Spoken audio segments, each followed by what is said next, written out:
نحمده ونصلي على رسوله الكريم اما بعد فاعوذ بالله من الشيطان الرجيم بسم الله الرحمن الرحيم قال الله تبارك وتعالى في القرآن المجيد والفرقان الحميد ومن شر حاسد إذا حسد وقال النبي صلى الله عليه وسلم لا يزال الناس بخير ما لم يتحاسدوا سبحان ربك رب العزة عما يصفون وسلام علی المرسلین والحمد للہ رب العالمین۔ حسد ایک روحانی مرض ہے۔ اس کی تفصیل یہ ہے کہ جب کسی کو کوئی نعمت ملے تو دوسرے بندے کو وہ نعمت جو ہے اس کی ملی ہوئی نعمت بری لگے۔ یہ جو ناپسندی کا جذبہ ہے اس کو حسد کہتے ہیں۔ شریعت نے اس کو گناہ کبیرہ اور حرام قرار دیا ہے۔ اس کا تعلق جو ہے وہ انسان کے نفس کے ساتھ ہوتا ہے۔ عام طور پر لوگ سمجھتے ہیں کہ شاید دل میں حسد ہوتا ہے، نہیں بلکہ اس کا تعلق نفس کے ساتھ ہوتا ہے۔ چنانچہ قرآن کریم سے اس کا ثبوت ملتا ہے کہ ایک جگہ ارشاد باری تعالیٰ ہے، اللہ رب العزت نے ارشاد فرمایا حسد من عند انفسہم۔ حسد کی پہلی مثال عرش پر ظاہر ہوئی۔ ابلیس عبادت کرتے کرتے سب سے بڑا عبادت گزار بن گیا۔ زمین کے چپا چپا پر اس نے سجدہ کیا، یہ طاؤس الملائکہ بن گیا تھا۔ اللہ رب العزت نے حضرت آدم کو پیدا فرمایا اور پھر اس کو فرمایا کہ فرشتوں کو بھی حکم دیا کہ حضرت آدم کو سجدہ کرو۔ اسجد لآدم، آدم کو سجدہ کرو۔ اب اس کو یہ بات مشکل لگی، چنانچہ یہ سب فرشتوں نے تو سجدہ کیا اور یہ صاحب کھڑے کے کھڑے رہ گئے۔ پوچھا بھائی کیوں سجدہ نہیں کیا؟ کہنے لگا انا خیر منہ، میں اس سے بہتر ہوں، میں اس سے زیادہ اچھا ہوں۔ گویا آدم کو جو فضیلت ملی، جو نعمت ملی، اس کو وہ نعمت ملنا حضرت آدم علیہ السلام کو اچھا نہیں لگا۔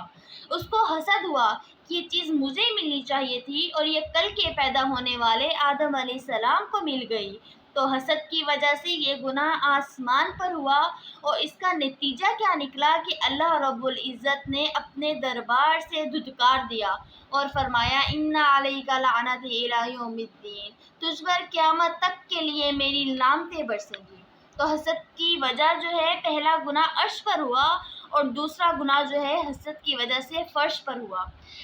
شروع میں جو ہے حضرت آدم علیہ السلام کی اولاد جب ہوتی تھی تو لڑکا اور لڑکی ایک ساتھ پیدا ہوتے تھے۔ دوسری دفعہ ولادت میں پھر لڑکا اور لڑکی پیدا ہوتے۔ نسل بڑھانے کے لیے پروردگار عالم کی طرف سے یہ قانون تھا کہ پہلی مرتبہ جو لڑکا پیدا ہوگا اس کی دوسری دفعہ پیدا ہونے والی لڑکی سے اس کی شادی ہوگی، اور دوسری مرتبہ جو لڑکی پیدا ہوگی اس کی جو ہے پہلی مرتبہ والے لڑکے سے شادی ہوگی۔ قابیل اور حابیل دونوں بھائی تھے۔ حابیل کی بیوی بہت خوبصورت تھی۔ قابیل نے چاہا کہ یہ مجھے ملتی، اس کے دل میں حسد پیدا ہوا۔ یہ حسد اتنا بڑھ گیا کہ قابیل نے حابیل کو قتل کر ڈالا۔ پھر یہ حسد آگے چلتا رہا اور قابیل فطرت کے لوگ جتنے بھی تھے ان سب نے اس میں حصہ لیا۔ چنانچہ کسی کو کسی کی دولت پر حسد ہے تو کسی کو کسی کے علم پر حسد، کسی کو عمل پر حسد، کسی کے اولاد کے اچھا ہونے پر حسد اور کسی کو صحت پر حسد۔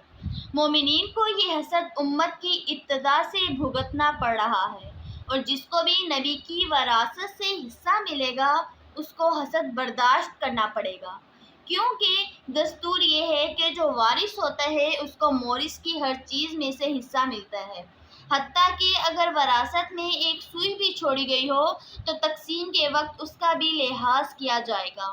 معلوم ہوا کہ جو نبی کے کامل وارث ہوں گے ان کو ایسی عداوتوں اور دشمنیوں کا بھی سامنا کرنا پڑے گا، مگر ان کو وہی خلق اپنانا چاہیے جو نبی نے اپنایا۔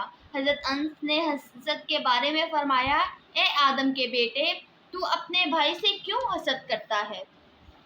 اگر اللہ نے اسے نعمت دی ہے تو اس کی کرامت اور عزت کی بنا پر تم کیوں اس سے حسد کرتے ہو؟ جس کا اللہ نے اکرام کیا، اگر وہ اکرام کی وجہ سے نہیں اس پر فتنہ بن کر نعمت آئی تو تم اس کا ٹھکانہ جہنم میں بنا دیا گیا۔ تم اسے کیوں حسد کرتے ہو؟ ایک بزرگ فرماتے ہیں کہ حاسد کو مجلس میں کچھ نہیں ملتا سوائے مذمت اور ذلت کے۔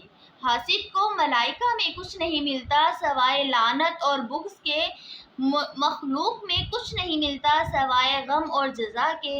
حاسد کو موت کے وقت کچھ نہیں ملتا سوائے تکلیف اور عذاب کے، اور حاسد کو قیامت کے دن کچھ نہیں ملے گا سوائے فضیحت اور حسرت کے۔ اس بیماری کی وجہ سے انسان کے سینے میں ایک آگ لگی ہوئی ہوتی ہے، اس کو قرار نہیں ہوتا کہ اس کو یہ چیز کیوں مل گئی۔ آج ہمارے زمانے میں قریبی لوگوں میں، دوستوں میں، خاندانوں میں، پڑوسیوں میں یہ بیماری دیکھنے میں آتی ہے۔ اگر کسی بزنس مین کو اچھی جاب آفر ہو جائے تو دوسرے اس کے ساتھی اسے حسد کرتے ہیں کہ یہ جاب کیوں آفر ہو گئی۔ یہ بات بھی ذہن میں رکھیے، ایک ہوتا ہے حسد اور دوسرا ہوتا ہے رشک۔ حسد یہ ہوتا ہے کہ اس کے پاس جو یہ نعمت ہے اس سے وہ نعمت زائل ہو جائے اور وہ نعمت میرے پاس آ جائے۔ لیکن رشک یہ ہوتا ہے کہ جو نعمت اللہ نے اسے دی ہے، اللہ اس نعمت کو جو ہے وہ بڑھا دیں اس کے پاس اور ویسی ہی نعمت میرے پاس آ جائے، یہ رشک ہوتا ہے۔ رشک کرنا صحیح ہے تو یہ ٹھیک ہے کہ مگر یہ سوچنا کہ اس کو کیوں ملی ہے اور اللہ کی تقسیم پر اعتراض ہے، اس لیے کہ دینے والے نے چاہا تو مل گئی، اور وہ مالک با اختیار مالک ہے، وہ جس کو چاہے عطا کرے۔ کسی عورت نے آج تک کوئی لال ایسا نہیں چنا جو اس کی بات پر اعتراض کر سکے۔ اب سوال یہ پیدا ہوتا ہے کہ اس مرض کو کیسے دور کیا جائے۔ پہلا طریقہ یہ ہے کہ اگر کسی کے دل میں حسد پیدا ہو تو سب سے پہلے اللہ کی پناہ مانگے۔ دوسرا طریقہ یہ ہے کہ وہ تقوی اختیار کرے اور دل میں اللہ سے ڈرے کہ اگر میرے دل میں حسد پیدا ہو گیا تو اللہ مجھ سے ناراض ہو جائیں گے۔ تیسرا طریقہ یہ ہے کہ وہ صبر کرے۔ چوتھا طریقہ یہ ہے کہ وہ مراقبہ کرے۔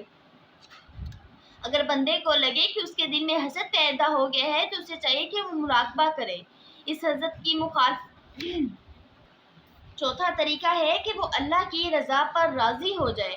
پانچواں طریقہ یہ ہے کہ وہ اگر اس کو یہ لگے کہ بھئی میرے دل میں حسد ہے، اس کو یہ لگ رہا ہے کہ فلاں کی وجہ سے میرے دل میں حسد پیدا ہو گیا ہے، تو اسے چاہیے کہ اس حسد کی مخالفت کرے، یعنی کہ غیبت کرنے کی بجائے اس بندے کی تعریف کرے، اکڑنے کی بجائے تواضع اختیار کرے، دشمنی کی بجائے دوستی رکھے، اور اگر دل چاہتا ہے کہ اس کی نعمت چھن جائے تو اس کی ہدیہ کرے، اور ذہن میں یہ بات لائے کہ اللہ رب العزت نے اس کو وہ نعمت دی ہے، انشاءاللہ اللہ رب العزت مجھے بھی وہ نعمت دیں گے، اور زیادہ سے زیادہ اس کے لیے دعا کرے۔ دعا کرنا یہ ایسا نسخہ ہے کہ اگر 2 دن اس کے لیے دعا کرے گا تو اس کے دل میں حسد بالکل ختم ہو جائے گا، یہ دعا انشاءاللہ دوا بن جائے گی۔ اللہ رب العزت سے میری دعا ہے کہ اللہ رب العزت ہمیں اس کبیرہ گناہ سے محفوظ کریں اور اس کبیرہ گناہ سے بچنے کی توفیق عطا فرمائیں۔ حسد کی آگ میں کیوں جل رہے ہو، کفے افسوس تم کیوں مل رہے ہو، خدا کے فیصلے پر کیوں ہو ناراض، جہنم کی طرف کیوں تم چل رہے ہو۔ وآخر دعوانا ان الحمد للہ رب العالمین۔